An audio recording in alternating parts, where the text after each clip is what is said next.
Hello दोस्तों, नमस्ते भाई। कैसे हैं आप लोग? कैसन बा? हाँ, बढ़िया थे।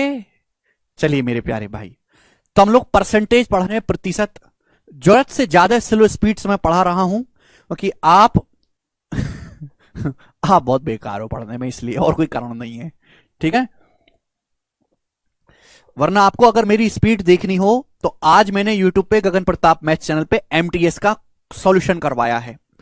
जरा एक बार जाके वो एमटीएस के जो अभी एमटीएस 2022 का पेपर हुआ है ना, 57 शिफ्ट हुई हैं, तो उसमें जो है लगभग 1200 सवाल हैं। 1200 सवाल में से बेस्ट 50 क्वेश्चन निकालकर मेरे दोस्तों वो मैंने आपको वहां पे सॉल्व करवाए थे। आप जरा देख रहे हो 50 सवाल मैंने किस किस स्पीड से सॉल्व करवाए और कैसे सॉल्व करवाए हैं।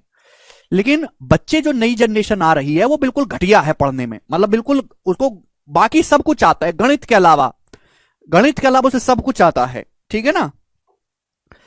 तो बहुत धीरे धीरे करके पढ़ाना पड़ता है। परसेंटेज रेशियो ऐसा चैप्टर है कि परसेंटेज और रेशियो मेरे दोस्तों अगर आपका निपट गया तो पूरा गणित खत्म हो जाएगा। सिलेबस खत्म होने में 7 से 9 महीने तक लगेगा सिलेबस खत्म होने में। लेकिन ये सिलेबस ऐसा काम चलाऊ खत्म नहीं होगा कि बस यहां पे काम चल खाना पूर्ति हो रही है। मैं ये करवा रहा हूं कि आप ना तो एक भी प्रीवियस लगाओ, ना एक भी सोशल मीडिया से कोई सवाल सॉल्व करो, ना यूट्यूब के फर्जी टीचर का कोई लेक्चर देखो, कुछ भी मत करो। केवल आप शीट सॉल्व करो और उसके बाद मॉक टेस्ट लगाओ। दैट इज, अगर आपके पास बहुत ज्यादा टाइम बचता है तो आप ये सब काम कर सकते हो, कोई बुराई नहीं है। लेकिन शीट लगाओ और मॉक टेस्ट, उसके अलावा आपको कोई काम करने की जरूरत नहीं है। That's it. ठीक है जी। हाँ, इस बुक के बारे में बताना चाह रहा था मैं आपको। मैथ्स कंसेप्ट किंग आप जानते हैं कि बहुत ही पॉपुलर बुक है, एसएससी में सबसे ज्यादा एस्पिरेंट के पास आजकल यही बुक है मेरे प्यारे भाई। तो इस बुक में जैसे मैं आपको यहाँ पे कंसेप्ट भी बताता हूँ, प्रैक्टिस भी करवाता हूँ, तो जो बच्चे नोट्स नहीं बना रहे हैं तो ये छोटी सी पतली सी बुक है, तो इस बुक को आप ले लो अमेजन और फ्लिपकार्ट से, और इसमें सारे ही कंसेप्ट लिखे हुए, उनकी थ्योरी लिखी हुई है, और आप इस बुक से उन कंसेप्ट का रिवीजन कर सकते हो बहुत अच्छी तरीके से। प्रकाश, थोड़ा दिमाग तेज करो, चना बादाम खाया करो। शीट देखो, अगर आप बहुत अच्छे बालक हैं तो आप शीट एक बार ही लगाओ मेरे प्यार भी, एक बार, और उसके बाद रिवीजन कर लो। एक बार आपने शीट सॉल्व कर ली, फिर आपने रिवीजन कर लिया। कमजोर हैं तो आपको कम से कम 2 से 3 बार कम से कम करना पड़ेगा, कि आप 2 से 3 बार कम से कम शीट लगाओ और फिर 2 बार ही आप रिवीजन करो। अगर आप बहुत कमजोर हैं भाई, ज्यादा मेहनत आपको करनी पड़ेगी, 2 बार आपको रिवीजन करना पड़ेगा। उसके बाद मॉक टेस्ट लगाओ और तोड़ दो सवाल, रुकने वाले हो नहीं। ठीक है जी। मॉक टेस्ट जो है मेरे प्यारे भाई, मैं यूट्यूब पे सॉल्व करवाता हूं। मैंने यूट्यूब पे कम से कम आज तक 50 मॉक टेस्ट सॉल्व करवा दिए मैंने यूट्यूब पे, और वो पूरे यूट्यूब पे सबसे बेस्ट मॉक टेस्ट हैं। और मैं आजकल भी डेली सॉल्व करवा रहा हूं, कल की क्लास भी होगी, कल सुबह 10 बजे भी मॉक टेस्ट सॉल्व करवाऊंगा मैं यूट्यूब पे।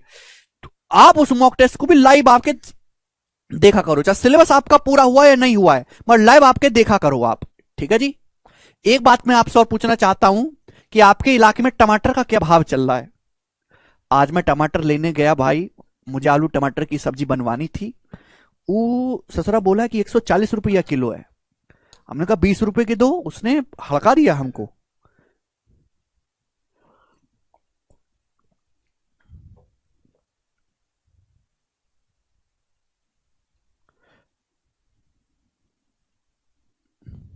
अगर किसी बच्चे को कोई डाउट आता है तो गधों की तरह कमेंट में बकर करने की जरूरत नहीं है। एक बार सवाल को दोबारा से पढ़ लो। मैं ये बात आप मानते नहीं हो, विश्वास नहीं करते ना इम्प्लीमेंट करके। अगर आपके पास कोई डाउट आता है किसी सवाल में तो सवाल के सॉल्यूशन को छोड़ो, एक बार सवाल दोबारा पढ़ लो बहुत बारीकी से।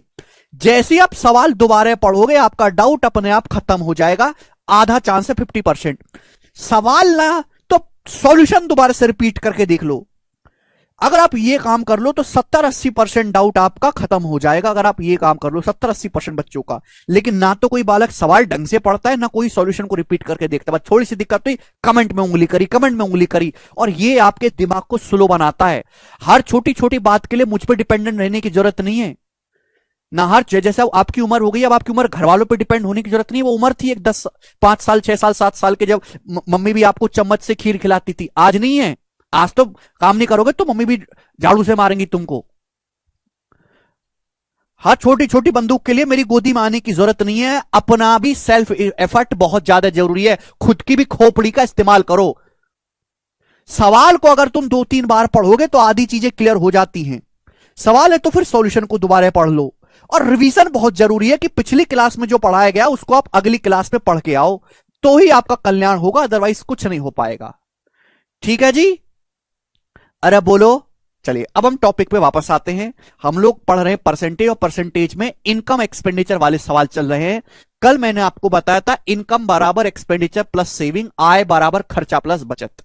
ठीक है, आज इस टाइप को खत्म करके हम अगला टाइप शुरू करेंगे। एक सेकंड होल्ड करो, शीट लगवाता हूं।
क्या नहीं बना हरीश? एक सेकंड होल्ड करो, अभी शीट कटी नहीं, मैं शीट कटवा रहा हूं। सर मैथ के नोट्स कैसे बनाए, मैं कितनी बार बता चुका हूं कि जो भी मैं कंसेप्ट बताता हूं उसका एक एक आप मेरे दोस्तों लिखिए पूरा, जो भी आपकी भाषा अपनी भाषा में लिखो। उसके बाद सवाल जो कठिन सवाल हैं या एक टाइप का एक सवाल का आप नोट्स बना लो, पूरे की जरूरत नहीं है। ट्रिग्नोमेट्री की सेकंड शीट थोड़ी देर में अपलोड हो जाएगी, त्रिकोणमिति की। डेली कम से भी कम, अगर आप दोनों टाइम पे आप स्लॉट पे आपकी क्लास चलिए तो आप 3 घंटे तो क्लास देखते ही हो, और मैं 3 घंटे में से 3 घंटे पढ़ाता हूं। 3 घंटे में आपको 3 घंटे का वाकई में कंटेंट डिलीवर होता है। ऐसा नहीं कि क्लास 3 घंटे की और काम की बात केवल 2 घंटे की हुई है, ऐसा नहीं होता। ठीक है जी, तो 3 घंटे के बाद आपको कम से कम अलग से 1 से 2 घंटा निकालना चाहिए घर पे गणित पढ़ने के लिए। 1 से 2 घंटा भी काफी है, क्लास के अलावा अगर आप पढ़ोगे काफी है, इससे आधे की जरूरत नहीं पड़ती है। पटना में बारिश हो रही है।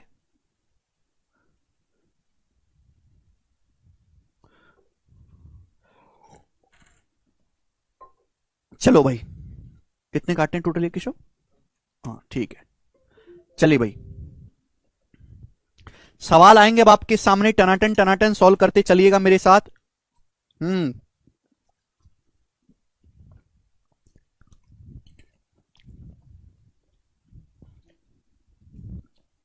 शीट्स नोट्स वाले सेक्शन में अपलोड होती है। अगर आप कैरविल एप्लीकेशन पर जाएंगे तो नोट्स लिखा हुआ आ रहा है, दिख रहा है नोट्स आपके बैच में। उस नोट्स पे क्लिक करेंगे तो अर्थमेटिक और एडवांस की अलग अलग शीट अपलोड होती हैं। ये जो बैच है ये सारे ही एग्जाम को टारगेट करके बनाया गया है। ठीक है जी, 21 से लगा दो अब जी। अगला सवाल मेरे दोस्तों आपके सामने, ध्यान से सुनिएगा मेरे प्यारे भाई। अगला सवाल इनकम एक्सपेंडिचर वाला ही है। अब इनकम एक्सपेंडिचर में भी कई तरीके के सवाल बनते हैं, तो मैं आपको टाइप वाइज टाइप पढ़ा रहा हूं जी। सवाल नंबर 21, 2 क्वेश्चन मैं आपको कराऊंगा इस टाइप के, देखिएगा। The income of A is 60% less than that of B. दो बंदे हैं मेरे प्यार भी, ए और बी। सवाल में ये बोला है कि ए की जो इनकम है, ए की जो आय है वो बी से 60% कम है। 60% की फ्रैक्शन वैल्यू होती है मेरे दोस्तों 3/5। ए की इनकम बी से 60% कम है, यानी कि अगर बी की इनकम 5 है मेरे दोस्तों, अगर बी की इनकम 5 है तो ए की इनकम 3 कम है, यानी कि 2। ए और बी की इनकम का रेशियो है 2:5। ठीक, बोला है ए का खर्चा बी के खर्चे के 60% के बराबर है। 60% की फ्रैक्शन वैल्यू 3/5 है। ए का खर्चा बी के खर्चे का 60% है, तो ये हो गया बच्चों एक्सपेंडिचर, खर्चे का अनुपात। जो चीज सवाल में बोली गई मैं वही लिख रहा हूं बस। ए का खर्चा बी के खर्चे का 60% है, बेस क्या है, बी का खर्चा 5। अगर बी का खर्चा 5 है तो ए का खर्चा मेरे दोस्तों 3 है। अब प्यारे भाई ये इनकम का रेशियो अलग बन गया, ये एक्सपेंडिचर का रेशियो अलग बन गया। समझ में आया? आप बोलोगे हाँ जी सर बिल्कुल सही। तीसरी लाइन बोला है ए की जो इनकम है बी के खर्च के 70% के बराबर है। ए की जो इनकम है बी के खर्च का 70% है। तो आपसे पूछा है ए और बी की बचत का रेशियो का क्या होगा, ए और बी की सेविंग्स का रेशियो क्या होगा। ये आपके सामने सवाल है। क्या आप इस सवाल को समझ पाएगी? क्वेश्चन क्या है, ए और बी की बचत का अनुपात आपको बताना है। करो। ए की इनकम बी से 60% कम है, बी की अगर 5 है तो ए की 3 कम है 2। ए का खर्चा बी का 60% है, बी का खर्चा 5 है तो ए का खर्चा है 3। ए और बी की बचत का अनुपात। बच्चों बचत कैसा है ये आपको पता है। अगर आप इनकम में से एक्सपेंडिचर घटाएंगे तो बचत आएगा। इनकम माइनस एक्सपेंडिचर बराबर सेविंग, यही कंसेप्ट है। तो भाई मुझे इनकम में से बचत घटाना है, आ जाएगा।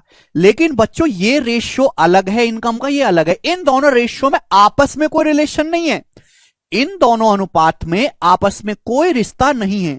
तो ऐसे थोड़ा ना घटा दोगे, दो रेशियो को ऐसे नहीं घटाया जा सकता, ना ही ऐसे जोड़ा जा सकता है जब तक उन दोनों रेशियो को आपस में कनेक्ट ना किया जाए। तो मुझे इन दोनों रेशियो को आपस में कनेक्ट करना है, वो हो चुका सुनील। तो दोनों रेशियो को कनेक्ट करने के लिए ही सवाल में तीसरी लाइन दी है। सवाल में क्या बोला है? सवाल में बोला है कि ए की इनकम बी के खर्च का 70% है। सवाल में बोला गया कि ए की जो इनकम है, ए की जो इनकम है मेरे प्यारे भाई, वो बी के खर्चे का 70% है, बी के एक्सपेंडिचर का 70%। 70% की फ्रैक्शन वैल्यू है बच्चों 7/10। कहने का मतलब ये हुआ बच्चे कि ए की जो इनकम है बी के खर्चे का 70% है, यानी कि बी का खर्चा अगर 10 है तो ए की इनकम 7 है। बी का खर्चा अगर 10 है तो ए की जो इनकम है मेरे प्यारे भाई 7 है। ये रेशियो होना चाहिए मेरे प्यारे भाई। क्लियर? आप बोलोगे हां जी सर बिल्कुल सही। अगर बी का खर्चा 10 है तो ए की जो इनकम है मेरे प्यारे भाई वो 7 होनी चाहिए, 7। ठीक है, ए की जो इनकम है वो बी के खर्चे का 70% है। 70% की फ्रैक्शन वैल्यू होती है मेरे दोस्तों 7/10। ये सवाल में दिया हुआ है। अब मेरे प्यार भी थोड़ा लॉजिकली सुनिए, मैं आपकी बात को समझाना चाहता हूं, ध्यान से सुनिएगा। ये है ए की इनकम और ये है बी का खर्चा। बहुत धीरे मैं आपको बता रहा हूं। सवाल में बोला है कि ए की इनकम बी के खर्चे का 70% होना चाहिए। क्या यहां ऐसा दिख रहा है? क्या ए की इनकम और बी के खर्चे का रेशियो 7:10 दिखाई दे रहा है? नहीं। यानी कि मेरे प्यारे भाई इस सवाल को अगर मुझे सॉल्व करना है तो ए की इनकम और बी के खर्चे का जो रेशियो है वो 7:10 बनाना पड़ेगा। 7:10 मुझे बनाना पड़ेगा। क्लियर है? ध्यान सुनिएगा। इस सवाल को सॉल्व करने के लिए ए की जो आय है और जो बी का खर्चा है, देखो मैंने पूरा हेडलाइन कर दिया है, अंडरलाइन। उनका रेशियो 7:10 होना चाहिए। ये रेशियो कहीं से भी 7:10 नहीं है, 7:10। तो मुझे 7:10 बनाना पड़ेगा। अब इसको बनाने के कई तरीके हैं मेरे प्यारे भाई। भाई बी का खर्चा अगर मुझे 10 बनाना है तो इस पूरे रेशियो को 2 से गुणा कर देते हैं। 2 से गुणा कर दूंगा तो यहां डाटा काफी आसान है। 2 3 6, 2 5 10, ही हो गया 6 10। बी का खर्चा देखो 10 बन गया बड़ी इजीली। ए की इनकम होनी चाहिए 7। ए की इनकम को अगर मुझे 7 बनाना है, 2 को अगर मुझे 7 बनाना है तो किससे गुणा करनी होगी? पर रेशियो को किसी भी नंबर से गुणा करने पर कोई फर्क नहीं पड़ता। ए की इनकम है 2, अगर 2 को मुझे 7 बनाना है तो 2 को गुणा करनी पड़ेगी 3.5 से। 3.5 का दुगुना 7 होता है। तो इस पूरे रेशियो को आप 3.5 से मल्टीप्लाई कर दो। 3.5 से 3.5 से इस पूरे रेशियो को गुणा कर दो। क्लियर है? आप बोलोगे जी सर जब गुणा करेंगे तो अंदर गुणा करेंगे 3.5 दूनी हो जाएगा 7, और इस 3.5 का 5 गुना, 3.5 की 5 में भी गुणा होगी, 3.5 का 5 गुना हो जाएगा 17.5, 17.5। आप बोलोगे हां जी सर बिल्कुल सही, ये हो गया। समझ में आ गया? आप बोलोगे हां जी सर समझ में आया है। बस जो सवाल ने बोला वो मैंने कर दिया। ए की इनकम बी के खर्चे का रेशियो 7:10 है। देखो ए की इनकम और बी के खर्चे का रेशियो 7:10 हो रहा है। हो गया कि नहीं हो गया? तो जो सवाल की डिमांड होगी उसके हिसाब से आपको फुलफिल करना पड़ेगा चीजों को। अब सवाल खत्म। ये दोनों रेशियो आपस में कनेक्ट हो गए कि अगर बी का खर्चा 10 है तो ए की इनकम 7 है। ए की इनकम बी के खर्चे का 70% है। 10 का 70% 7 होता है। सेविंग क्या आएगी मेरे प्यारे भाई? Income minus expenditure. 7 में से 6 घटाएंगे 1 रेशियो। बी की सेविंग क्या आएगी भाई? इनकम में से खर्चा घटाओ। 70.5 में से 10 घटाएंगे 7.5, ये आएगा मेरे प्यारे भाई। आप बोलोगे हाँ जी सर। और दशमलव ये 0 ये आ जाएगा मेरे दोस्तों 5 से। 5 से चला जाएगा, 5 दूनी 10 और ये मेरे दोस्तों 15, 2:15 इस सवाल का आंसर है। ऑप्शन नंबर डी यहां से करेक्ट है, डी।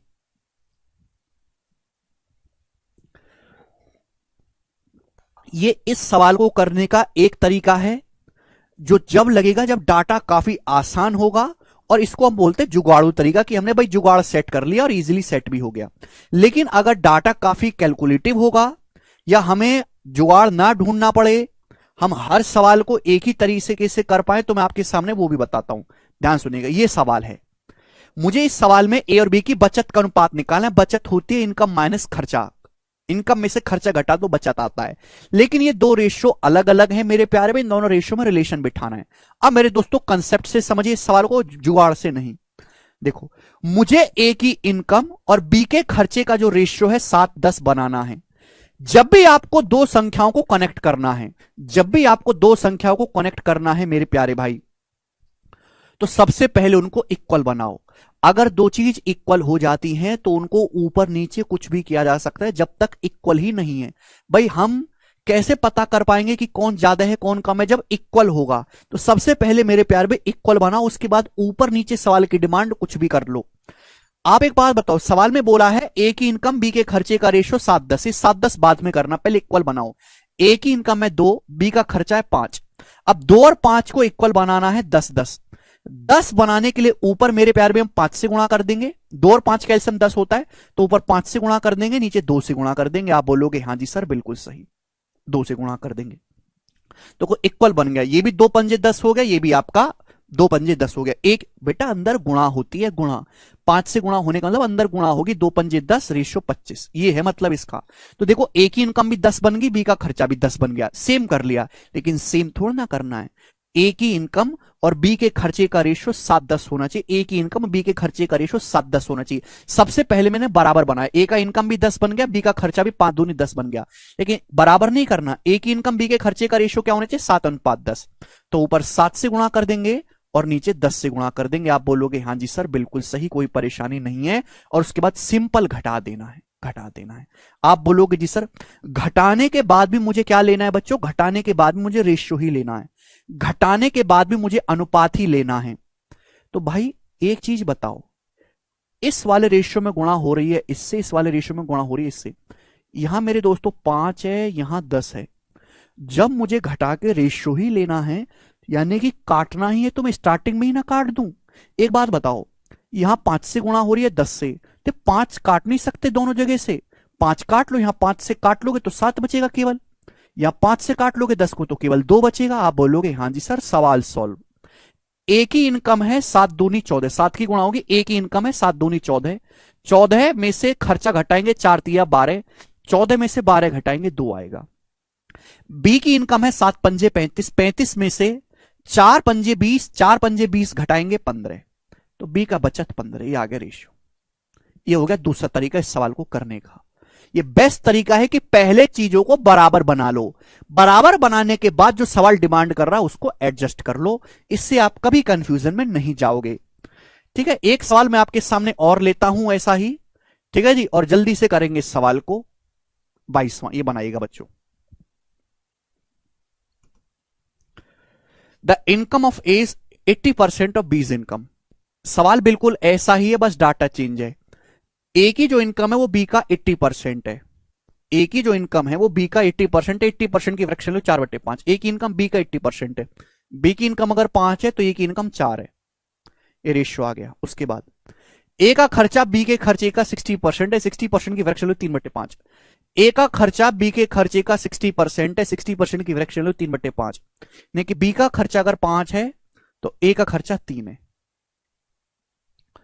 बोला ए की जो इनकम है बी के खर्चे का 90% है। ए की जो इनकम है, ए की जो इनकम है वो बी के खर्चे के 90% के बराबर है। आप बोलोगे हाँ जी सर बिल्कुल सही। तो ए की बचत बी की बचत से कितने परसेंट ज्यादा है, यानी कि सेविंग।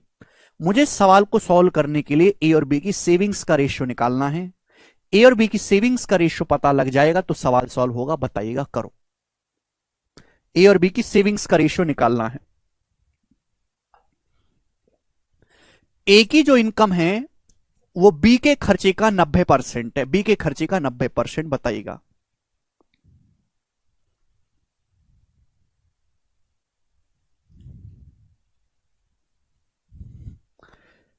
एक ही इनकम है 4, एक ही इनकम है 4, वो बी के खर्चे का 90% होनी चाहिए। यानी कि एक ही इनकम और बी के खर्चे का जो रेशियो है, एक इनकम बी के खर्चे का 90% है। 90% की फ्रैक्शन वैल्यू 9/10, 9/10। आप बोलोगे हाँ जी सर बिल्कुल सही। तो एक ही इनकम बी के खर्चे का 90% होना चाहिए, यानी कि रेशियो 9/10 होना चाहिए। ऐसा तो कुछ नहीं दिखाई दे रहा मेरे दोस्तों, ऐसा तो यहां से कुछ नहीं दिखाई दे रहा।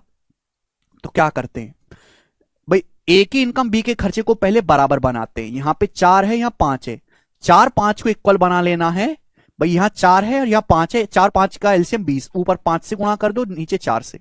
देखते हैं, देखो बराबर हो गए, एक ही इनकम बी का खर्चा बराबर हो गया। लेकिन बराबर थोड़ा ना करना है, एक ही इनकम और बी के खर्चे का रेशियो 9/10 होना चाहिए। एक ही इनकम बी के खर्चे का रेशियो 9/10 होना चाहिए।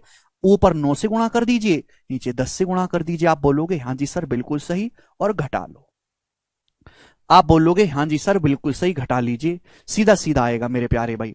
देखा मेरे दोस्तों, 5 और 10 कट ही रहा है, क्योंकि मुझे घटाकर रेशियो ही लेना है। तो आप पहली जो चीज कट रही है काट लो, रोको मत। देखिएगा 9 चौक 36, 36 में से 8 या 24 घटाएंगे तो 14, 36 में से 24 घटाएंगे 12, या 9 पंजे 45, 45 में से 40 घटाएंगे 5, ये आ गया 12/5। 9 पंजे 45, 45 में से 40 घटाएंगे, 8 पंजे 40, 5। ये ए और बी की सेविंग का रेशियो आ गया। बोला ए की सेविंग कितना ज्यादा है बी से, तो ए की सेविंग कितना ज्यादा है बी से, 7 ज्यादा है, 7/5। अब 1/5 20% होता है, 7 गुना है 140%।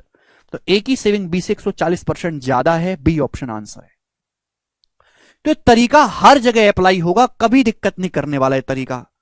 ठीक है, आगे चलेंगे। मुझे लगता है हर बालक को बात समझ में आई है। 2 क्वेश्चन और हैं, उसके बाद ये टाइप चेंज हो जाएगा। आगे चलेंगे, फिर अगला टाइप आएगा। सवाल नंबर है स्टूडेंट आपके सामने यहां पर 23। करो बच्चों, इसका क्या आंसर है, जल्दी से करना,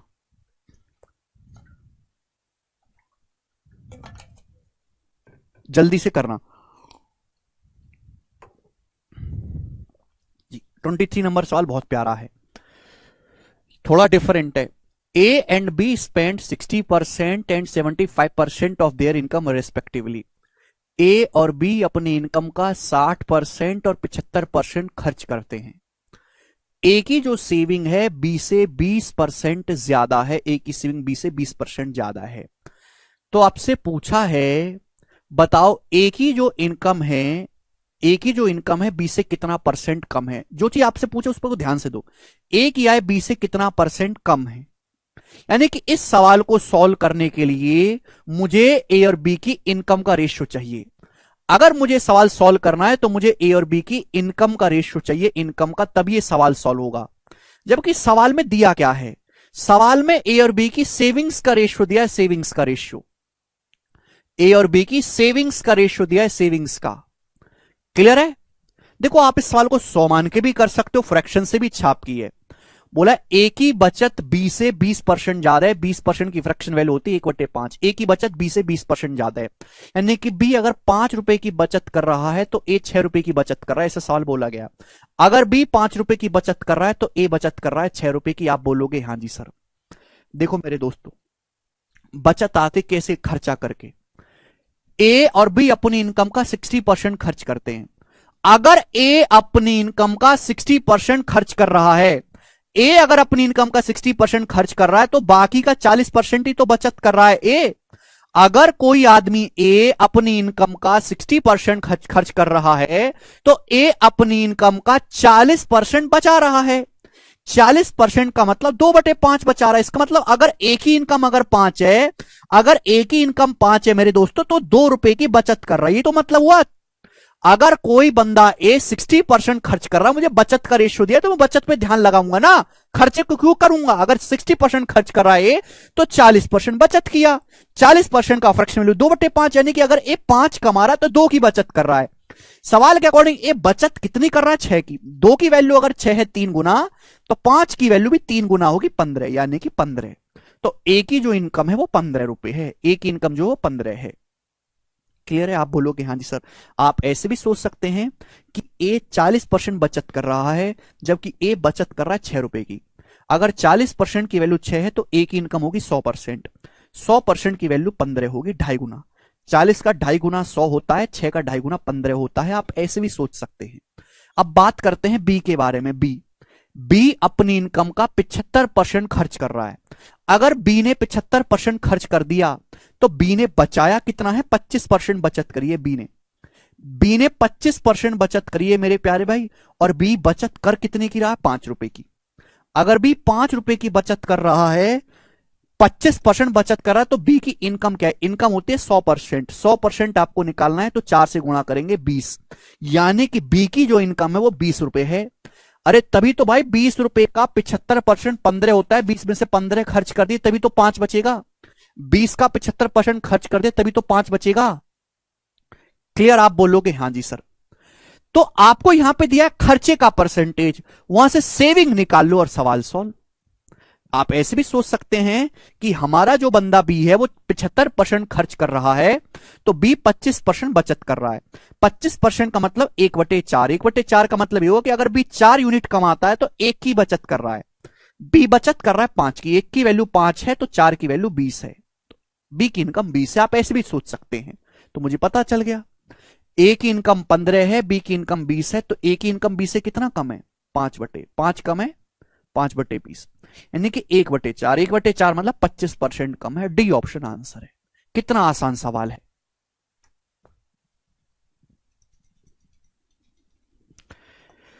थोड़ा सा टेक्निकल सवाल है, बड़े अच्छे से और प्यार से मैंने आपको समझाया। हो सकता है आपको थोड़ा बहुत समझ में आया हो, नहीं समझ में आया तो भैया इसको रिपीट करके देखेगा, क्योंकि सवाल जो है बेहतरीन है। लास्ट क्वेश्चन करेंगे इस टाइप का, फिर टाइप चेंज करेंगे। लास्ट क्वेश्चन बनाओ, लास्ट इजीएस्ट सवाल। The income of Amala is 20% more than that of Bimala and 20% less than that of Kamala. देखिए 3 लोग हैं, अमाला, बमाला, कमाला। ठीक है, आप बोलोगे हाँ जी सर। सवाल में बोला गया है कि अमाला की जो इनकम है बिमला से 20% ज्यादा है। 20% की फ्रैक्शन लो 1/5। अमाला की इनकम बिमाला से 20% ज्यादा है, यानी कि बिमाला की अगर 5 है तो अमाला की 6 है। ये पहली लाइन है। बोलिए दूसरी लाइन। अमाला की जो इनकम है वो कमाला से 20% कम है। 20% कम का मतलब हो गया 1/5। अमाला की जो इनकम है वो कमाला से 20% कम है, यानी कि कमाला की 5 है तो अमाला की 4 है। ये दो अलग अलग रेशियो हैं। अमाला की जो इनकम है वो कमाला से 20% कम है। कमाला की 5 है तो अमाला की 1 कम है। 5 से 1 कम 4। तो इन दोनों रेशियो को कंबाइंड करके नहीं बता सकते आप लोग? क्या आप इन दोनों रेशियो को कंबाइंड कर सकते हैं? इन दोनों रेशियो को भाई, इन दोनों रेशियो में अमाला कॉमन है, ये 6 है, ये 4 है। तो भाई दो रेशियो को अगर मुझे कंबाइन करना है, तीनों का रेशियो निकालना है, तो जो कॉमन चीज है बराबर करना होगा। 6 और 4 को बराबर करना होगा। 6 और 4 को बराबर करने का तरीका है 6 और 4 का एलसीएम 12 बना लीजिए। कि रेशियो को किसी भी नंबर से गुणा करो, कोई फर्क नहीं पड़ता। या 6 5 में 2 से गुणा करेंगे तो 2 छिक्का 12 हो जाएगा, ये 2 पंजे 10 हो जाएगा। यहां अगर इसको 12 बनाना है तो 3 से गुणा कर देंगे, 3 चौक 12 हो जाएगा, ये 3 पंजे 15 हो जाएगा। तो 12 10 15 तीनों लोगों की इनकम का रेशियो आ गया अमाला बमाला कमाला का। ठीक है जी, आप बोलोगे हाँ जी सर बिल्कुल सही। अब सवाल इसके आगे है, ये तो आपको चाहिए चाहिए। बोला है कमाला की इनकम 4% घट जाती है, बिमला की इनकम 10% बढ़ जाती है। तो आपसे पूछा है कि कमला की इनकम बिमला से कितने परसेंट ज्यादा होगी। कमला की इनकम 4% कम हो जाती है। 4%। कमला की जो इनकम है वो 4% कम हो जाती है। आप मुझे बताओ 15 का 4% क्या होता है? 15 का 4% निकालोगे तो 15 चौका 60 आएगा। 60%, 60% होता है 0.6। तो 15 में से 0.6 कम करोगे तो 14.4 रह जाएगी। 14.4। 15 का 4% 0.6 होता है। 15 में से 0.6 कम करोगे तो 14.4 रह जाएगी। बिमला की इनकम 10% बढ़ती है। देखो 10 है मेरे प्यारे भाई, 10 का 10% निकालोगे तो 1 होता है। 10 का 10% 1 बढ़ाओगे तो 11 हो जाएगी। 10 का 10% 1 होता है, 1 बढ़ाओगे तो ये हो जाएगी 11। अब आपसे पूछा बताओ कि कमला की इनकम बिमला से कितने परसेंट ज्यादा है। तो भाई कमला की इनकम बिमला से, बिमला की 11 है, कमला की 14.4 है, तो कितना ज्यादा है? 3.4 ज्यादा है मेरे दोस्तों। 3.4 ज्यादा है। क्या आएगा मेरे प्यारे भाई? 3.4 ज्यादा है ओवर 11, यानी कि 30 इंटू 100%, मैं पूरा ही बता दे रहा हूं, तो 340/11 आएगा, 340/11 आएगा। ये मेरे दोस्तों समझ में आया? यानी कि लगभग लगभग मेरे प्यारे भी कितना जाएगा, ये लगभग लगभग आपका 31 बार जाएगा। 330 होता है तो 30 बार जाता है, 10/11 लगभग 1 बन जाएगा, तो अप्रोक्स 31% ज्यादा है। सवाल आसान है, बेसिक है, ऐसे सवाल पेपर में बतेरे आते हैं हर एक एग्जाम में। मुझे लगता है कि यह बात आपको समझ में आई है दोस्तों। ये टाइप समाप्त पूरी तरीके से। मैंने हर एक लैंग्वेज का सवाल आपको करवाने की कोशिश करी, परसेंटेज वाला, रेशियो वाला, मेरे प्यारे में बैंक और अलग अलग एग्जाम के क्वेश्चन मैंने करवाए हैं आपके सामने। नेक्स्ट टाइप आपके सामने आएगा मेरे दोस्तों, नेक्स्ट टाइप नेट इनकम वाला। ठीक है जी, सुनिएगा मेरे दोस्त जी। 2 सवाल करवाऊंगा बच्चों में इस टाइप के। पहले मैं सवाल का बेसिक बताऊंगा, फिर मैं इस सवाल के लिए एक शॉर्टकट भी होता है, वो शॉर्टकट भी बता दूंगा, ध्यान से समझिएगा। देखिएगा मेरे प्यारे भाई, सबसे पहले बेसिक समझते हैं कि बेसिक क्या है, होता क्या है मेरे प्यारे भाई। देखो, आदमी जो पैसा कमाता है वो होती है उसकी इनकम, टोटल इनकम। आदमी जो पैसा कमाता है वो होती है, जो पैसा आदमी ने कमाया वो होता है उसकी आय।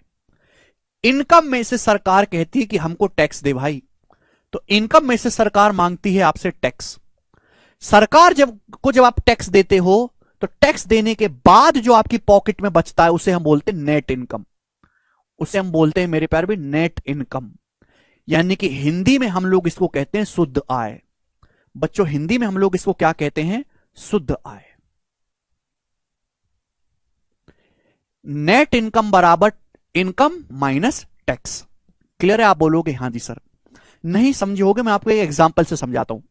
सपोज आप एक महीने का 50,000 रुपए कमाते हैं। सपोज आप एक महीने का 50,000 रुपए कमाते हैं, ये टोटल एक महीने की कमाई आपकी 50,000 रुपए है। क्लियर? आप बोलोगे हां जी सर बिल्कुल सही। तो 50,000 रुपए आपकी टोटल इनकम है। सरकार कहते हैं बहुत कमा रहा है, बहुत कमा रहा है, टैक्स कौन भरेगा? सरकार कहती है 50,000 में से 7,000 रुपए तू हमको टैक्स दे। 50,000 में से 7,000 सरकार के, बाकी तू रख। तो 50,000 में से, सारा डाटा मैं अपनी मर्जी से ले रहा हूं आपको समझाने के लिए, सरकार ने 7,000 रुपए आपसे टैक्स मांग लिया, यानी कि आपके पॉकेट में बचेगा केवल 43,000 रुपए। यानी कि आपके पास तो केवल 43,000 रुपए बचा। कमाया बेशक आपने 50,000 था, लेकिन 7,000 सरकार आपसे टैक्स ले गई, तो आपके पास केवल 43,000 ही बचेगा। इसी में से आपको खर्चा कमाना है, खर्चा करना है, बचाना भी है, फैमिली को देना है, सब कुछ इसी में से करना है। तो ये होता है मेरे प्यारे भाई नेट इनकम। समझ में आ गया? इतना कंसेप्ट तो हर कोई बालक जानता है। अब सरकार बदल गई मोदी जी की, शुरू हुए अच्छे दिन।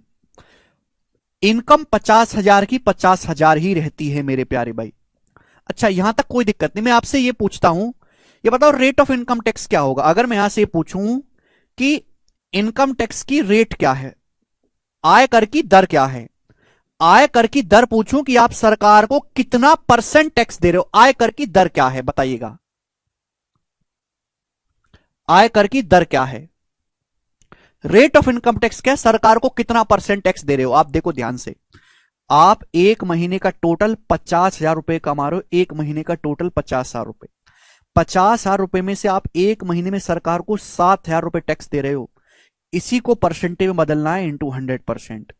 तो ये मेरे दोस्तों कट गया 70/5, यानी कि 14% इनकम टैक्स है। यानी कि सरकार आपकी कमाई का 14% टैक्स ले रही है।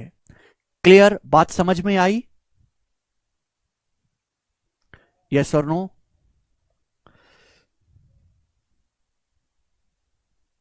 बच्चा कह रहा टैक्स देना ही क्यों? हमारे देश में ना, हमारे देश में जो आदमी टैक्स भरता है सबसे ज्यादा बेकदरी उसी की है। पता है हमारे देश में सबसे ज्यादा योगदान देश के लिए कौन करता है? देश को आगे बढ़ाने में ना तो योगदान किसी सरकारी अफसर का, सरकारी अफसर का योगदान 0, नेताओं का योगदान माइनस में। हमारे देश को आगे बढ़ाने में केवल और केवल इस देश के बिजनेसमैन का योगदान है, बिजनेसमैन का। केवल बिजनेसमैन ही देश की अर्थव्यवस्था को आगे बढ़ाते हैं। मतलब ये वाला पोर्शन डिलीट, सारे IAS IPS की जॉब खत्म कर दो, देश पे 1 रुपए का फर्क नहीं पड़ेगा। सारे सरकारी ऑफिसर हटा दो, सारे नेता बंद करके तानाशाही ले आओ, कोई फर्क नहीं पड़ेगा। चाइना में भी तानाशाही है, वर्ल्ड में नंबर 1 है पैसे में। लेकिन बिजनेसमैन वाला पिलर चला गया तो हमारा देश बेकार हो जाएगा।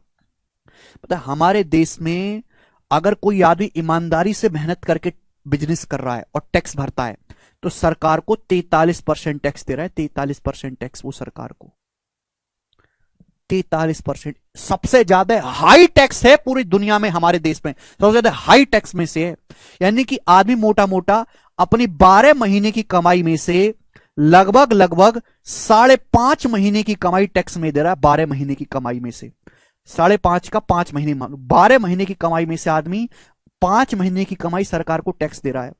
अगर किसी आदमी ने 30 साल काम किया ना, 30 साल, तो 30 साल में वो मेरे दोस्तों कितना हो गया आपका, ये कितना हो गया, 150 महीने। और 150 महीने का मतलब मेरे दोस्तों कितना हो गया, 150 महीने का मतलब हो गया आपका 12.5 साल। 12.5 साल आदमी, एक बिजनेसमैन केवल इस सरकार के लिए, इस देश के लिए काम करता है। इस बिजनेसमैन ने जो है अपनी जिंदगी के 12.5 साल केवल इस देश की जनता को दिए हैं। और इस देश की जनता को पता ही नहीं है कि शीशे की फैक्ट्री का जो मालिक है, ये अंबानी, अडानी, ये जो बड़े बड़े बिजनेसमैन है, इसने अपनी जिंदगी की 12.5 साल जो काम किया है वो केवल देश की जनता के लिए किया। अगर वो ईमानदार है तो, ईमानदार नहीं है तो अलग बात है। जैसे अक्षय कुमार को मुंह उठा के सड़े से मुंह से कोई भी गाली दे देता है, अरे 4 फिल्म निकालता है, बेकार है। अक्षय कुमार सबसे ज्यादा टैक्स भरता है पूरे बॉलीवुड से। उसने अपनी जिंदगी के 30 साल से काम कर रहा है, 12.5 साल केवल देश के लिए काम कर रहा है। और तुम लोगों ने जो ये गवर्नमेंट जॉब की तैयारी कर रहे हैं, या और जो लोग जो मुंह उठा के बोल देते हैं, 1 घंटे भी देश के लिए काम नहीं करा, 1 घंटे भी, 1 घंटे भी।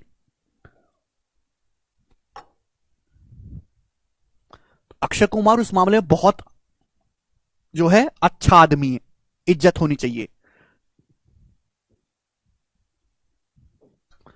जरूरत से ज्यादा डेमोक्रेसी हमारे देश में, कोई भी मुंह खोल के कुछ भी बोल देता है।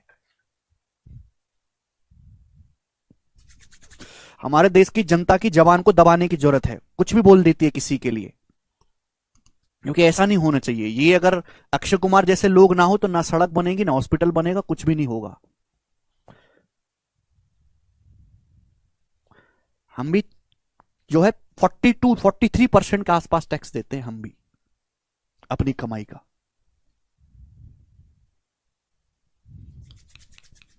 चलो, ये कंसेप्ट समझ में आया? आप बोलोगे हाँ जी सर बिल्कुल सही।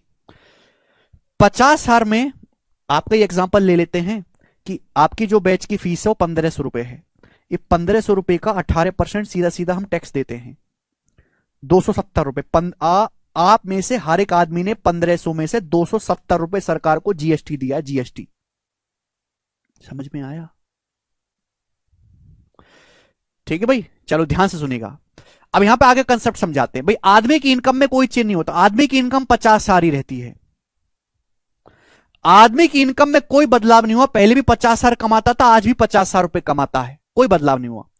सरकार आई मोदी जी की, मोदी जी बोले भाई साहब पहले 60,000 रुपए टैक्स दे रहे थे, अब अच्छे दिन आएंगे, आज तुम टैक्स दोगे 11,000 रुपए। बाढ़ में जाओ, तुम मौज ले रहे हो खूब। पहले 60,000 रुपए टैक्स भरते थे, आज 11,000 टैक्स भर तुम। 7,000 से 11,000 टैक्स मोदी जी भरवाने लगे। 4,000 रुपए मेरे दोस्तों एक्स्ट्रा टैक्स देने पड़ा आपको, 4,000 रुपए। तो आप मुझे एक बात बताओ, तो आदमी की नेट इनकम कितनी हो जाएगी? 50,000 में से 11,000 घटाओगे तो आदमी की पॉकेट में अब केवल 39,000 रुपए ही बचेगा, 39,000 रुपए। यानी कि पहले आदमी की जो नेट इनकम थी वो 43,000 थी, अब केवल 39,000 रहेगी, तो 4,000 रुपए कम हो गई नेट इनकम। 4,000 रुपए आदमी की पॉकेट में कम आए। यानी कि क्या कंसेप्ट सीखे कि सरकार जितना टैक्स बढ़ाएगी, सरकार ने 4,000 रुपए टैक्स बढ़ाया तो आदमी की नेट इनकम भी उतना ही कम हो जाएगी। जितना टैक्स सरकार बढ़ाएगी, नेट इनकम भी उतने ही रुपए कम हो जाएगा, क्योंकि इनकम तो फिक्स है, इनकम तो फिक्स है 50,000। अब जो पैसा आपकी पॉकेट में जाना था वो सरकार की पॉकेट में चला गया, 4,000 रुपए एक्स्ट्रा, तो आपकी नेट इनकम 4,000 रुपए कम हो जाएगी। लॉजिक क्लियर हुआ? तो मैं यही लॉजिक समझाना चाह रहा था कि जितना सरकार टैक्स बढ़ाती है, नेट इनकम उतनी ही कम हो जाती है। समझ में आया? आप बोलोगे हां जी सर बिल्कुल सही।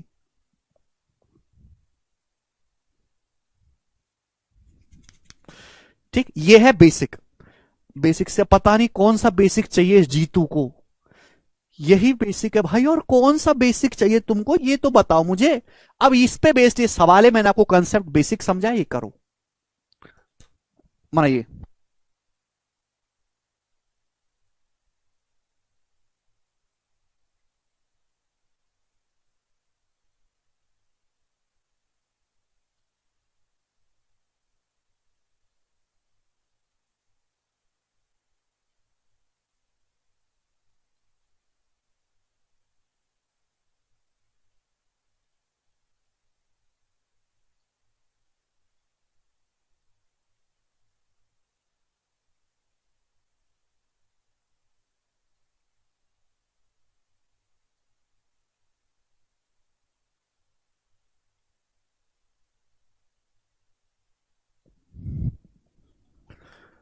अंकित कह रहे हैं वो इज्जत के लायक नहीं है सर, वो विमल बेचता है। अच्छा अंकित, तो जनता कौन सी इज्जत के लायक है जो विमल खाती है? हमें बेच के दिखाए कोई विमल, कोई विमल बेच रहा है, कोई सिगरेट बेच रहा है, कुछ भी बेच रहा है, तो जनता ज्यादा दुष्ट है कि बेचने वाला ज्यादा दुष्ट है? एक बात बताओ, जनता ज्यादा दुष्ट है कि बेचने वाला?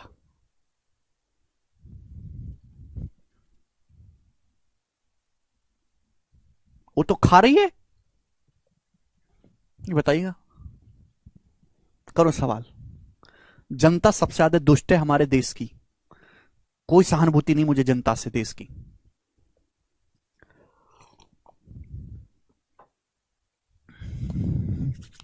ये सवाल करेगा, यदि इनकम टैक्स में 19% की वृद्धि हुई है तो नेट इनकम 1% कम हो गई है आयकर की दर, ये सवाल है। अब इस सवाल को दोनों तरीके से बताऊंगा, बेसिक से भी फिर शॉर्टकट भी। बेसिक तरीका क्या है? बेसिक ये है कि टैक्स 19% बढ़ गया, जैसे सपोज कोई आदमी पहले जितना टैक्स देता था उस टैक्स अमाउंट का 19% बढ़ गया मेरे दोस्तों। टैक्स कितना बढ़ गया? 19%। और इसकी वजह से आदमी की जो नेट इनकम है वो शुद्ध आय 1% कम हो गई। आदमी जितना शुद्ध आय पहले बचा रहा था उसका 1% नेट इनकम कम हो गया। तो अभी मैंने कंसेप्ट समझाया है कि जितना इनकम टैक्स बढ़ा होगा नेट इनकम उतनी ही कम होगी, तो बराबर होना चाहिए। टैक्स अपने अमाउंट का 19% बढ़ा, नेट इनकम अपने अमाउंट का 1% कम हुई, दिस शुड बी इक्वल। यानी कि आदमी जो टैक्स पे करता है और जो नेट इनकम है उसका रेशियो क्या आएगा मेरे प्यारे भाई? ये इधर आ जाएगा नेट इनकम, 19 उधर चला जाएगा, 1/19, रेशियो 1/19 आ गया। लेकिन सवाल में आपसे पूछा है रेट ऑफ इनकम टैक्स, यानी कि अगर आदमी 1 रुपए टैक्स पे कर रहा है, अगर आदमी 1 रुपए टैक्स पे कर रहा है तो आदमी की जो शुद्ध आय जो नेट इनकम है वो 19 है। तो आदमी की टोटल इनकम क्या रही होगी बताओ? टोटल इनकम क्या रही होगी बताओ? कोई आदमी 1 रुपए टैक्स भरता है और इसके बावजूद भी इसके पॉकेट में 19 रुपए बचते हैं, तो आदमी की जो टोटल कमाई होगी वो 1 + 19 20 रुपए रही होगी, 20 रुपए। यानी कि टोटल 20 रुपए में से 1 रुपए टैक्स भर दिया तभी तो उसके पॉकेट में 19 बचा होगा, तो आदमी की टोटल इनकम होगी 20।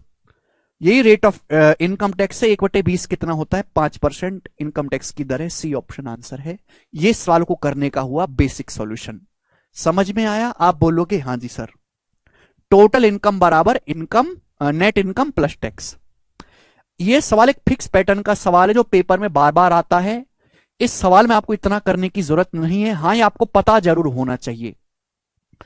अगर ऐसा कोई सवाल आएगा पेपर में तो कैसे करेंगे कि इनकम टैक्स 19% बढ़ गया, आदमी की नेट इनकम 1% कम हो गई, तो इनकम टैक्स की दर, रेट ऑफ इनकम टैक्स पूछा है तो डायरेक्ट शॉर्टकट है 1/1 प्लस, इन दोनों को जोड़ देना है, 1 + 19 डायरेक्ट आ जाएगा मेरे दोस्तों 1/20, और 1/20 होता है 5%। ये शॉर्टकट है सवाल को करने का। बात समाप्त।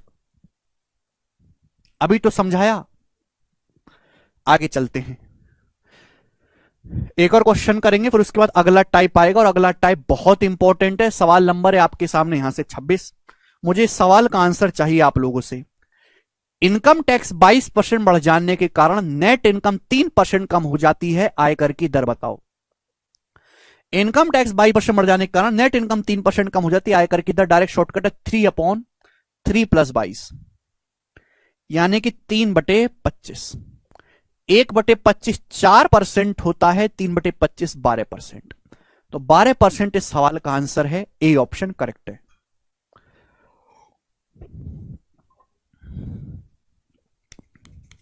एक बटे 25 4%, 3/25 12%।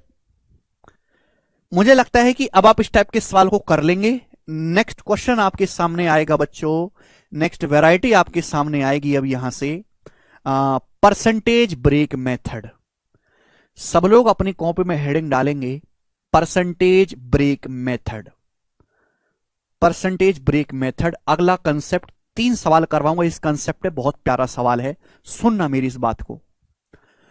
बोला है the population of a village was 9800। एक गांव की जनसंख्या 9800 है। इन ए ईयर, एक साल में मेल पॉपुलेशन 8% बढ़ती है, फीमेल पॉपुलेशन 5% बढ़ती है, और इस गांव की पॉपुलेशन बढ़ के 10,458 हो जाती है। तो आपसे पूछा है what was the number of male in the village before increase.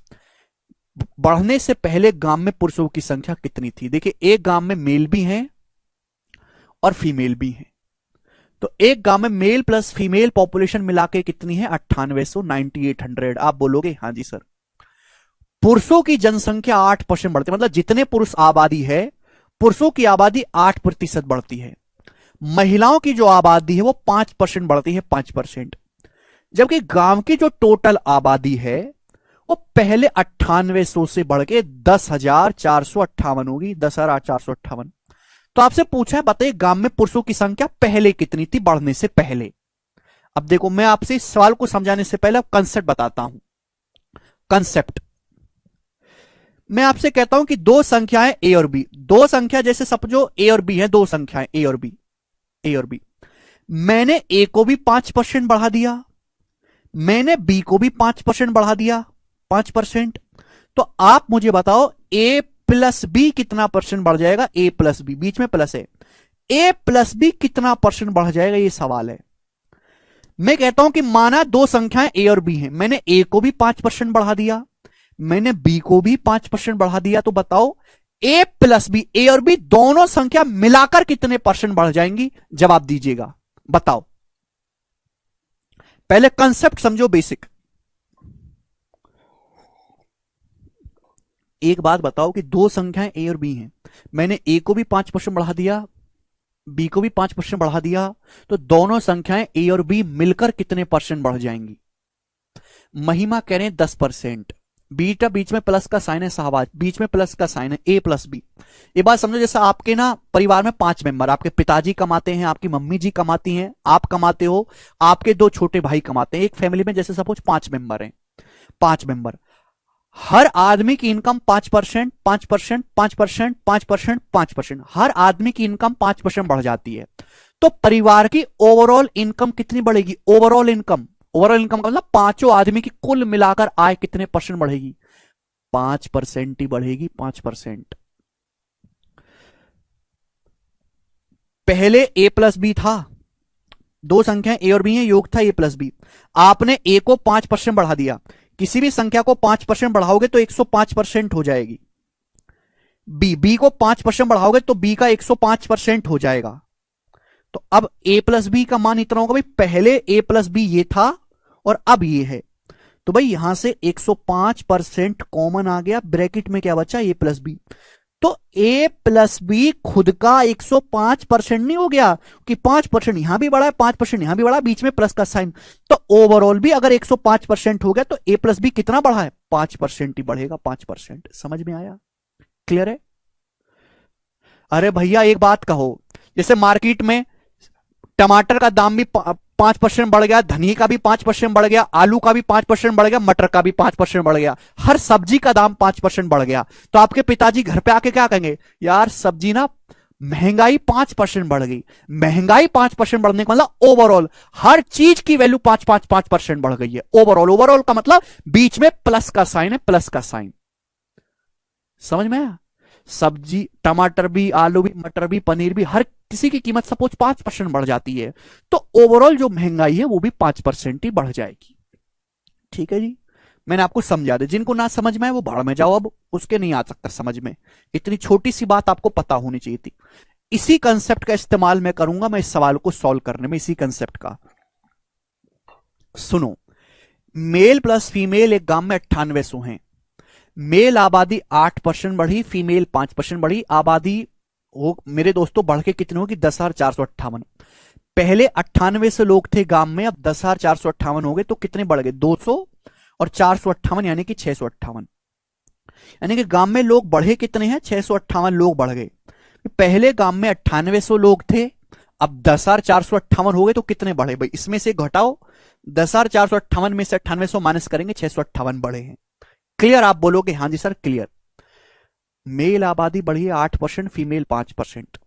क्या इस 8% को ब्रेक करके, क्या 8 को ब्रेक करके इसी को बोलते हैं परसेंटेज ब्रेक मेथड? हेडिंग डालो परसेंटेज ब्रेक मेथड। ऐसे नहीं लिख सकता मैं 8 को ब्रेक करके, मैं ऐसे नहीं लिख सकता 5% प्लस 3%। लिख सकता हूं कि नहीं? आप बोलोगे हाँ जी सर लिख सकते हो।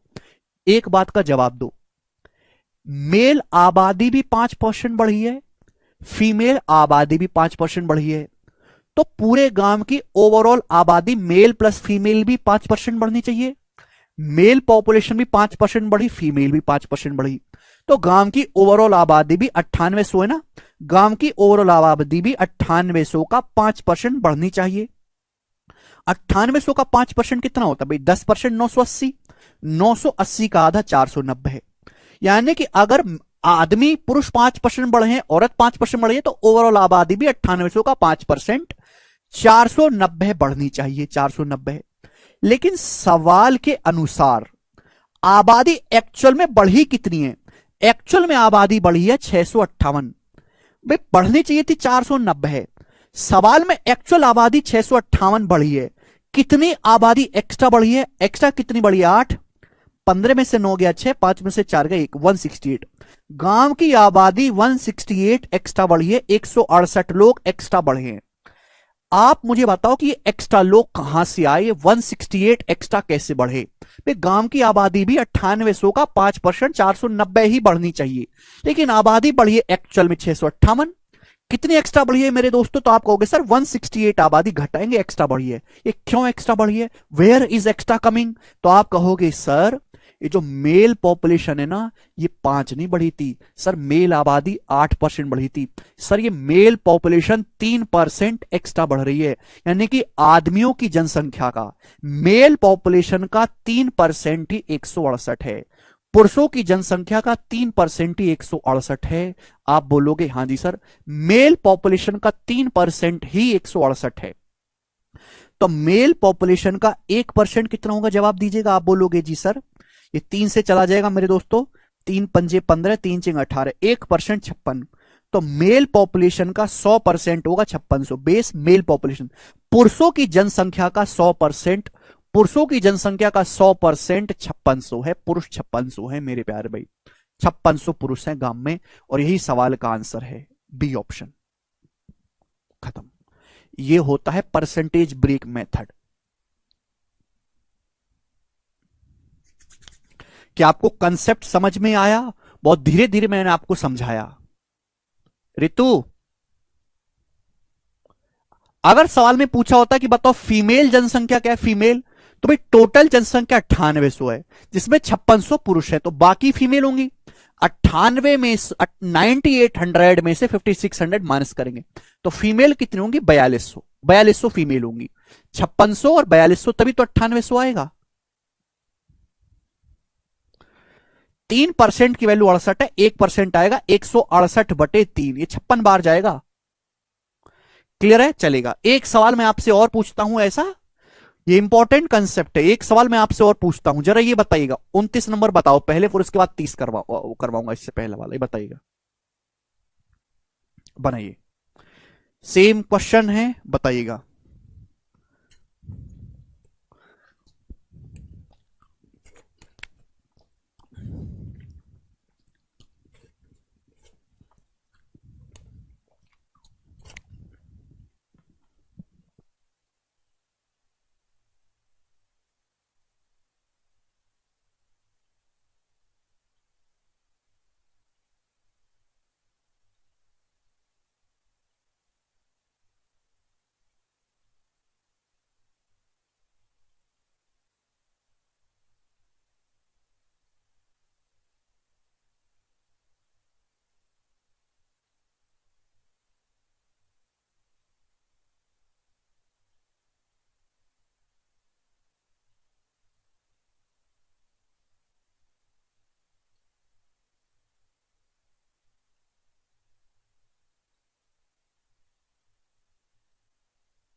बताओ। इन 2010, इस साल में कुछ बच्चे गलती करेंगे, मैं बताता हूं। सबके कमेंट दिखते हैं रितु लाइव क्लास में, पर मैं सबके पढ़ता नहीं हूं, ना कमेंट पढ़ने का टाइम है, मैं केवल जो रेलेवेंट डाउट है वही लेता हूं। 2010 में एक लाइब्रेरी में टोटल 11,500 बुक थी, दो कैटेगरी में, फिक्शन और नॉन फिक्शन। मतलब दो श्रेणी में काल्पनिक किताबें हैं और नॉन फिक्शन किताबें। फिक्शन और नॉन फिक्शन दो टाइप की किताबें एक लाइब्रेरी में साल 2010 में कितनी? 11,500 किताबें हैं। The library contain a total of 12,700 book in this two category. 2015 में लाइब्रेरी में इन दोनों कैटेगरी में 12,760 किताबें हैं। ठीक है जी। ड्यूरिंग दिस पीरियड, इस पीरियड में फिक्शन कैटेगरी की बुक 10% बढ़ी है, फिक्शन कैटेगरी की बुक 10%, जबकि नॉन फिक्शन कैटेगरी की मेरे प्यारे भाई 12% बढ़ी हैं। जो नॉन फिक्शन किताबें हैं वो 12% बढ़ी हैं। तो आपसे यह पूछा है सवाल में कि बताओ फिक्शन बुक कितनी है लाइब्रेरी में 2015 में, फिक्शन बुक कितनी है लाइब्रेरी में, यह सवाल है। अब सुनना, देखो आपने सही किया है बट फाइनल आपने गलत कर दिया है। सुनिए, बुक 2010 में 11,500 थी, 2015 में बढ़ के 12,760 हुई, तो बुक बढ़ी कितनी है? 1,260 इसमें से घटाएंगे तो 1,260 बुक लाइब्रेरी में बढ़ी है एक्चुअल में। ठीक है ना। अब इसको ब्रेक कर लेते हैं। ब्रेक भी ऐसे करो कि डाटा इजी रहे। फिक्शन बुक 10% बढ़ी है, नॉन फिक्शन 12%। तो 12% को ब्रेक करके ऐसे लिखा जा सकता है 10% प्लस 2%। आप बोलोगे हां जी सर लिख सकते हैं। अब ये खुद बताओ कि फिक्शन की किताब भी 10% बढ़ गई, नॉन फिक्शन किताब भी 10% बढ़ गई, तो ओवरऑल भी 10% बढ़ना चाहिए। भाई लाइब्रेरी में अगर साल 2010 में 11,500 किताबें, तो बढ़ना भी 11,500 का 10% चाहिए, 1150। तो किताब भी 1150 बढ़नी चाहिए, जबकि किताब बढ़ी है 1260। तो कितनी किताब एक्स्ट्रा बढ़ी है? 110। 110 किताब एक्स्ट्रा बढ़ी है। ये एक्स्ट्रा किताब कहां से आई? आप कहोगे सर एक्स्ट्रा किताब जो है ये जो नॉन फिक्शन कैटेगरी की जो है ना किताबें, सर ये 2% एक्स्ट्रा बढ़ रही हैं। सर ये नॉन फिक्शन कैटेगरी की जो किताबें हैं ये 2% एक्स्ट्रा बढ़ रही हैं। यानी कि नॉन फिक्शन कैटेगरी का 2% ही 110 के बराबर है। 2%। तो नॉन फिक्शन कैटेगरी का 1% क्या होगा? 110 बटे 2, 55। तो नॉन फिक्शन कैटेगरी की 100% किताबें कितनी होंगी? 5500, 5500। यानी कि नॉन फिक्शन जो किताबें हैं वो 5500 हैं। 5500 आप बोलोगे हां जी सर। तो फिक्शन कैटेगरी की कितनी किताबें भाई? जोड़ के 11,500 आना चाहिए। जोड़ के भी 5500, ये 11,500 में से घटा देते 6,000। तो फिक्शन कैटेगरी की 6,000 किताबें हैं। 6,000 में 5500 जोड़ेंगे 11,500 आएगा। फिक्शन कैटेगरी की 11,500 का सागर 10% 1,150 होता है। फिक्शन कैटेगरी की किताब 6,000 है। आप 6,000 आंसर मार्क कर दोगे, 6,000 आंसर नहीं है। सवाल में पूछा है फिक्शन बुक जो है 2015 में। भाई ये तो इनिशियल वैल्यू आई है, आपने मान किसका निकाला है? 100%। 100% मतलब ये इनिशियल वैल्यू आई है साल 2010 की। ये 2015 में नहीं आई है भाई साहब, साल 2010 की हमेशा इनिशियल वैल्यू आई है। साल 2010 में 6,000 किताबें थी, साल 2015 में तो 10% बढ़ गई हैं। तो 6,000 को 10% बढ़ाओगे तो 6600। तो साल 2015 में फिक्शन कैटेगरी की 6600 किताब है। ये आंसर होगा ए ऑप्शन। ये तो इनिशियल वैल्यू आई है शुरुआत में। वैसे भी अगर आपसे ये पूछा है कि 2015 में कितनी थी, तो भैया 10% बढ़ी है। फिक्शन कैटेगरी किताब 10% बढ़ी है, तो 10% बढ़ाने का मतलब 110%। आंसर 11 का मल्टीपल आएगा। ये ऑप्शन तो हो ही नहीं सकता था, 11 का मल्टीपल आंसर आएगा। समझ में आया? आप बोलोगे हां जी सर। तो बड़ा अच्छा तरीका है, मैं हर एक बात को बोर्ड पे लिख के बता रहा हूं। ठीक है ना। ये इसमें से कुछ भी लिखना नहीं होता, वो तो तुम बुद्धि हो ना, ये सब लिखना नहीं पड़ता है ना। ये तीर फिर कुछ नहीं लगाना पड़ता, बड़ा सिंपल है ये सवाल। ये भी लिखना नहीं पड़ता है मेरे प्यारे, वो तुम आपको समझाने के लिए करूं तो सवाल में ही हो जाएगा। ये सॉल्यूशन है एक्चुअल इस सवाल का। ये है सॉल्यूशन इस सवाल का एक्चुअल में। और आप एग्जाम में जिस दिन इतना लिखोगे उस दिन आपका सिलेक्शन होगा। वो तो मुझे लिख के बताना पड़ता है। ठीक है ना। चलेगा। एक क्वेश्चन और करेंगे, बेस्ट सॉल्यूशन है इससे आप, ठीक है भैया, आसान हो ही नहीं सकता। एक और सवाल करेंगे लास्ट इस टाइप का, करो बच्चों। सवाल एग्जाम का पूछा हुआ है मेरे प्यारे भी, देखते हैं कितने बालक कर पाएंगे। बनाओ जी, इस क्वेश्चन का क्या आंसर है, सभी बच्चे करके बताएंगे मुझे। प्री और मेंस दोनों ही में आता है ये पेपर।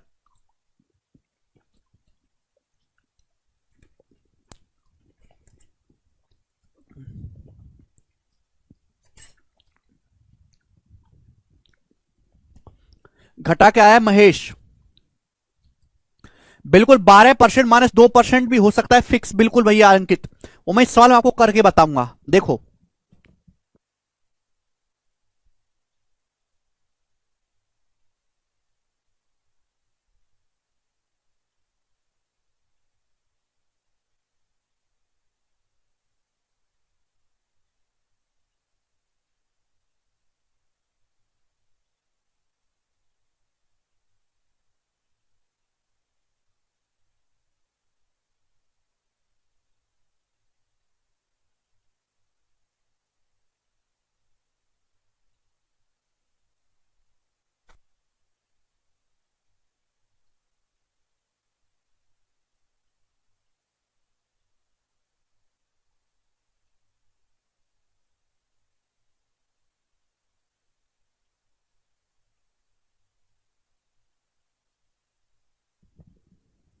जी, द प्रेजेंट, ये प्रेजेंट में बात बोलिए, the present population of a village is 15,280। Male increases by 25%, female increases by 15%, then the population will become 18,428। The difference between present population of male and female in the village. देखो, एक गांव में mail भी है और female भी है, और मेल प्लस फीमेल पॉपुलेशन मिलाकर एक गांव में 15,280 है, ये बोला गया है। आप बोलोगे हां जी सर बिल्कुल सही। हुआ क्या? हुआ ये कि पुरुषों की संख्या 25% बढ़ती है, 25%, और महिलाओं की संख्या 15% बढ़ती है, 15%। और इस गांव की, ये प्रेजेंट की बात कर रहे हैं, प्रेजेंट की, ये प्रेजेंट में है कि प्रेजेंट में गांव की जो पॉपुलेशन है 15,280 है। अब पॉपुलेशन पुरुषों की 25% बढ़ती है, महिलाओं की 15%, और पॉपुलेशन बढ़ के हो जाती है 18,428। तो आप मुझे बताइए कि पॉपुलेशन बढ़ी कितनी, 15,280 से 18,428 हुई, तो बढ़ी कितनी? घटाइए, 8 है भी, ये 12 में से 8 गया मेरे दोस्तों, 4 है भी, और 3 में से 2 गया 1, 3,148 पॉपुलेशन बढ़ी है, 3148। इतनी पॉपुलेशन बढ़ी है गांव की, आप बोलोगे हां जी सर। अब ब्रेक करते हैं, देखो ब्रेक दोनों तरीके से किया जा सकता है। कुछ बच्चे ऐसे करेंगे कि 25 को लिखेंगे 15% प्लस 10%, ऐसे लिखेंगे। अब ध्यान से सुनेगा, अब ये भी 15% बढ़ा, ये भी 15% बढ़ा, तो ओवरऑल भी 15% बढ़ना चाहिए। इसका 15% निकालना मुश्किल काम है, हालांकि कठिन नहीं है, निकाला जा सकता है, बट फिर भी जो है 15% निकालने में तकलीफ होगी। जरूरी नहीं कि आप ऐसे ही ब्रेक करो, भी आप ऐसे भी ब्रेक कर सकते हो मेरे प्यारे भाई कि ये 25% है, 15 को ऐसे ब्रेक करके लिख दो, 15 को ऐसे ब्रेक करके लिख दो मेरे प्यारे भाई। 15 को ब्रेक करके आप ऐसे भी तो लिख सकते हो, 25% माइनस 10%। क्लियर? आप बोलोगे हां जी सर ये भी लिखा जा सकता है, बोलो। ऐसे भी तो ब्रेक कर सकते हो, यहां से कैलकुलेशन कम पड़ेगी। सुनिए, आप मुझे एक बात बताओ कि गांव की मेल पॉपुलेशन भी 25% बढ़ी, फीमेल पॉपुलेशन भी 25% बढ़ी, तो male plus female overall population भी 15,280 का 25% बढ़नी चाहिए, ओवरऑल पॉपुलेशन भी। अब 15,280 का 25% क्या होता है? अगर मेल 25% बढ़े, फीमेल 25% बढ़े, तो ओवरऑल भी 15,280 का 25% बढ़नी चाहिए। 25% का मतलब होता है 1/4, तो 1/4 करूंगा मेरे दोस्तों, 4 तिया 12, 3 2 4 8 32, 3820। आप बोलोगे हां जी सर बिल्कुल सही, कोई प्रॉब्लम नहीं है। तो गांव की पॉपुलेशन बढ़नी चाहिए 3820, गांव की पॉपुलेशन बढ़नी चाहिए 3820, जबकि गांव की पॉपुलेशन एक्चुअल में बढ़ी कितनी है? 3148। भाई अगर मेल आबादी 25% बढ़ी है, फीमेल 25% बढ़ी है, तो गांव की आबादी भी ओवरऑल 15,280 का 25% 3820 बढ़नी चाहिए, जबकि सवाल के अकॉर्डिंग गांव की आबादी केवल 3148 बढ़ी है। तो गांव की आबादी कितना कम बढ़ी है? जवाब दीजिएगा, गांव की आबादी कितना कम बढ़ी है? 10 में से 8 गया 2, और 11 में से मेरे दोस्तों 4 गया ये आपका 7। ठीक है भैया, और ये 7 बचेगा, 7 में से गया मेरे प्यारे भाई यहां पर 672। तो गांव की जो आबादी है वो 672 मेरे दोस्तों कम बढ़ी है। 672 गांव की आबादी कम बढ़ी है मेरे प्यारे भाई, लेस। 672 गांव की जो आबादी है मेरे प्यारे दोस्तों वो कम बढ़ी है। आप बोलोगे हां जी सर बिल्कुल सही। भाई मेल भी 25% बढ़ा, फीमेल भी, तो ओवरऑल भी 25% बढ़ना चाहिए। 15,280 थी पहले, 15,280 का 25% 3820 होता है। बढ़नी चाहिए 3820, जबकि बढ़ी कितनी है, केवल 3148। तो गांव की आबादी 672 कम बढ़ी है। कम क्यों बढ़ी है, वाई दिस इज बढ़िंग कम? तो आप कहोगे सर क्योंकि फीमेल पॉपुलेशन 25 नहीं सर 15 ही बढ़ी है। फीमेल पॉपुलेशन सर 10% कम बढ़ी है। तो फीमेल का 10% ही 672 है। फीमेल का 10% 672 है। तो फीमेल का 100% यानी कि फीमेल कितनी है, 6720। तो 6720 फीमेल है, 6720 फीमेल है। 10% है, 100% निकाल लेंगे। तो भाई साहब मेल कितने होंगे, आदमी, तो 15,280 में से घटाएंगे मेरे प्यारे भाई, तो ये आ जाएगा आपका 0, 6, 12 में से 7 गया 5, और ये 8, 8560। इनका जो डिफरेंस आएगा, कुछ भी कहो, एंड में 40 आएगा। 60-20 का डिफरेंस 40, ये उत्तर हो जाएगा 1840, ए ऑप्शन, ये इसका उत्तर है। तो आप ऐसे भी कर सकते हैं, चाहे प्लस में ब्रेक कर लो चाहे माइनस में, यूनिट भी कर सकते हैं। बिल्कुल सही भाई मेरे अभिषेक।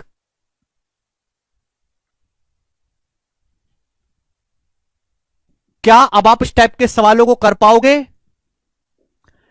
ये था परसेंटेज ब्रेक मेथड, और इस मेथड को केवल भूल के डस्टबिन में नहीं डालना है, ये पूरे मैथमेटिक्स में लगाऊंगा, प्रॉफिट लॉस में, रेशियो में, मिक्सचर एलिगेशन में, हर जगह में, पूरे चैप्टर में लगेगा ये, हर जगह।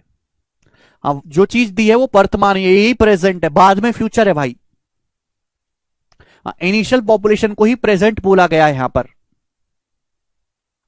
सवाल को ढंग से पढ़ो, ठीक है ना, एक बार आप रिपीट करके देखिएगा, ठीक है जी, तभी आपको क्लियर होंगी। इसलिए मैंने अलग अलग लैंग्वेज के जो है यहाँ पे एग्जाम्पल लिए हैं। आगे चलते हैं, और मैंने आपको ये प्लस माइनस दोनों ब्रेक करके समझा दिया। नेक्स्ट सवाल,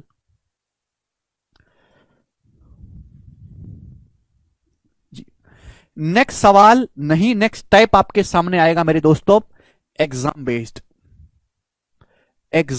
क्वेश्चन।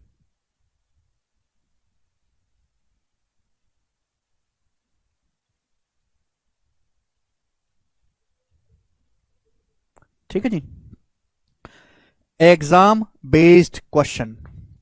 अब एग्जाम बेस्ड क्वेश्चन क्या है मेरे प्यारे पे, देखिएगा, आप जानते हैं कि हर एग्जाम में मेरे दोस्तों फुल मार्क्स होते हैं, फुल मार्क्स, हर एग्जाम में फुल मार्क्स होते हैं, ठीक है ना। फुल मार्क्स में से मेरे दोस्तों जो आदमी जो प्राप्त करता है वो बोलते हैं मार्क्स ऑब्टेन्ड। जो आदमी नंबर लाता है उसको बोलते हैं प्राप्तांक, पूर्णांक और प्राप्तांक। तो मेरे प्यारे भाई जैसे एग्जाम्पल के लिए मैं लेता हूं, एक किसी एग्जाम के फुल मार्क्स 850 है, 850 कितने हैं फुल मार्क्स, 850 मेरे दोस्तों, और एक आदमी के 544 नंबर आए, तो बताओ उसके कितने परसेंट नंबर आए, ये जानना चाहता हूं।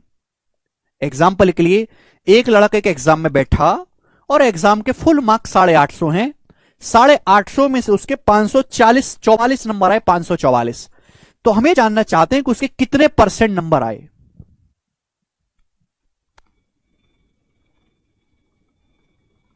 नहीं निकिता, करो। अरे ये गधो, ये निकिता का डाउट है सर, ये जो करा ये नहीं थे क्या एग्जाम बेस्ड? अरे निकिता, एग्जाम बेस्ड सवाल नहीं, एग्जाम बेस्ड टाइप का नाम है, मतलब एग्जाम में सवाल आते हैं जो एग्जाम बेस्ड होते हैं, मार्क्स वाले सवाल होते हैं।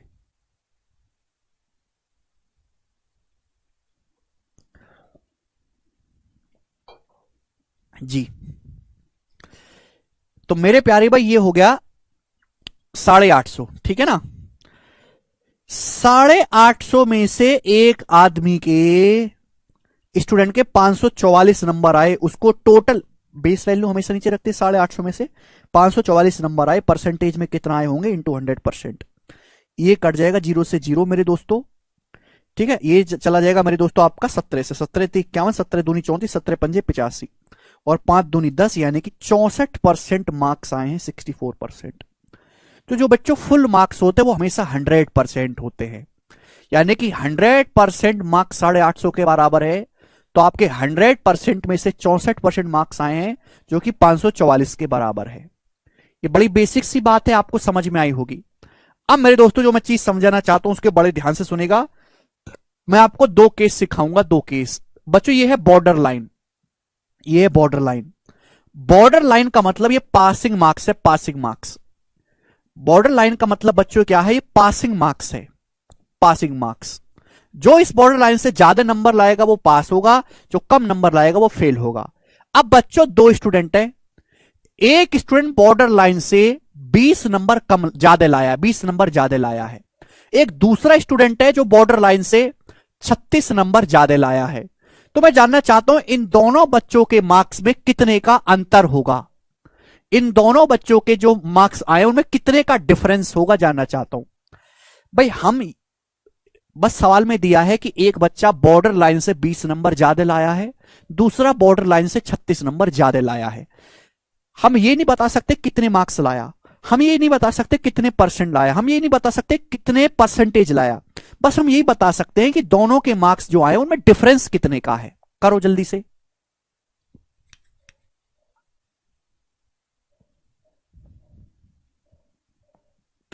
भाई ये बॉर्डर लाइन से 20 नंबर ज्यादा लाए, 36 नंबर ज्यादा है, तो दोनों के मार्क्स में 16 नंबर का डिफरेंस है। 36 माइनस 20, 16 का डिफरेंस है। चाहे बॉर्डर लाइन के एक तरफ हो चाहे दूसरी तरफ, है ना, दोनों एक तरफ ही होने चाहिए। अगर दोनों फेल होते तो भी यही होता। अब इस केस को समझना मेरे दोस्तों, इसको भी भूल मत जाना, ये पूरे मैथमेटिक्स में कई जगह लगाऊंगा मैं। बॉर्डर लाइन है, पासिंग मार्क्स। एक स्टूडेंट पासिंग मार्क्स से मेरे दोस्तों, एक स्टूडेंट पासिंग मार्क्स से 45 नंबर ज्यादा लाया है, 45 नंबर ज्यादा। एक दूसरा स्टूडेंट, मतलब ये बॉर्डर लाइन से जितने मार्क्स चाहिए थे पास होने के लिए उससे 45 नंबर ज्यादा लाया है। एक दूसरा स्टूडेंट है जो पासिंग मार्क्स से 13 नंबर कम लाया है, यानी कि 13 नंबर से फेल हो गया। ये 45 नंबर ज्यादा लाया है, 45 नंबर से पास हुआ है, 13 नंबर से फेल हुआ है। तो मैं जानना चाहता हूं कि दोनों बच्चों के मार्क्स में कितने का डिफरेंस होगा। एक बॉर्डर लाइन के उधर है, एक बॉर्डर लाइन के इधर है। ये बॉर्डर लाइन से 45 नंबर ज्यादा लाया है, ये बॉर्डर लाइन से 13 नंबर कम लाया है। तो इन दोनों के मार्क्स में कितने का डिफरेंस है, जवाब दीजिएगा। तो भाई ये बॉर्डर लाइन से 45 नंबर ज्यादा है, ये बॉर्डर लाइन से 13 नंबर कम लाया है। इनका जब डिफरेंस लेंगे तो माइनस माइनस जुड़ जाता है। 45 + 13 58। इन दोनों के मार्क्स में 58 नंबर का डिफरेंस है, 58 नंबर का, 58 का डिफरेंस दिखाई दे रहा है। 45 और 13 58। बात समझ में आई? 58 मार्क्स का डिफरेंस। अरे लड़कियों तुम्हें समझ में आया? 45 + 13 है ये 58 मार्क्स का। क्लियर? तो अगर एक बॉर्डर लाइन के उधर एक इधर है तो ऐड हो जाएगा, 45 13 58। सेम ही तरफ है तो घट जाएगा भैया। ठीक है जी, आप बोलोगे हाँ जी सर बिल्कुल।